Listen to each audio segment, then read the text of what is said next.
Hello students, neat ವಿದ್ಯಾರ್ಥಿಗಳಿಗೆ ಸಂಬಂಧಪಟ್ಟಂತೆ ಒಂದು ಮಹತ್ವದ ಮಾಹಿತಿಯನ್ನು ಈ ವಿಡಿಯೋದಲ್ಲಿ ನಾವು ತಿಳ್ಕೊತಾ ಹೋಗೋಣ.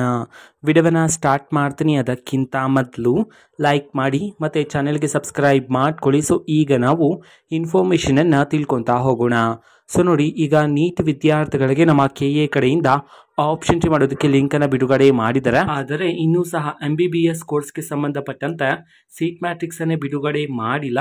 ಓಕೆನಾ? ಸೊ ನೀವೆಲ್ಲ ವೆಯ್ಟ್ ಮಾಡಬೇಕಾಗಿರುತ್ತೆ. ಎಲ್ಲ ಕೋರ್ಸಸ್ಗಳಿಗೆ ಸಂಬಂಧಪಟ್ಟಂತೆ ಅಂತಂದರೆ ನೀವು ಯಾವ ಕೋರ್ಸನ್ನು ಮಾಡಬೇಕಂತಿದ್ರೋ ಆ ಒಂದು ಕೋರ್ಸ್ನ ಸೀಟ್ ಮ್ಯಾಟ್ರಿಕ್ಸನ್ನು ಬಿಡುಗಡೆ ಮಾಡಿದ ನಂತರನೇ ನೀವು ಆಪ್ಷನ್ಸನ್ನು ಮಾಡ್ಬೋದಾಗಿರುತ್ತೆ. ಅಟ್ ಪ್ರೆಸೆಂಟ್ ಇನ್ನೂ ಸಹ MBBS ವಿದ್ಯಾರ್ಥಿಗಳಿಗೆ ಸೀಟ್ ಮ್ಯಾಟ್ರಿಕ್ಸನ್ನು ಬಿಡುಗಡೆ ಮಾಡಿಲ್ಲ. ಸೊ ನಿಮಗೆ ಸೀಟ್ ಮ್ಯಾಟ್ರಿಕ್ಸನ್ನು ಬಿಡುಗಡೆ ಮಾಡಿದ ನಂತರ ಸೊ ನೀವು ಆಪ್ಷನ್ಸನ್ನು ಮಾಡ್ಬೋದಾಗಿರುತ್ತೆ.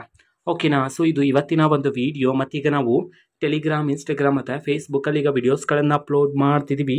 ಲಿಂಕ್ಸ್ಗಳನ್ನು ಡಿಸ್ಕ್ರಿಪ್ಷನ್ ಬಾಕ್ಸಲ್ಲಿ ಕೊಟ್ಟಿರ್ತೇನೆ. ಕ್ಲಿಕ್ ಮಾಡಿಬಿಟ್ಟು ಫಾಲೋ ಮಾಡಿ. ಓಕೆನಾ? So thank you, bye.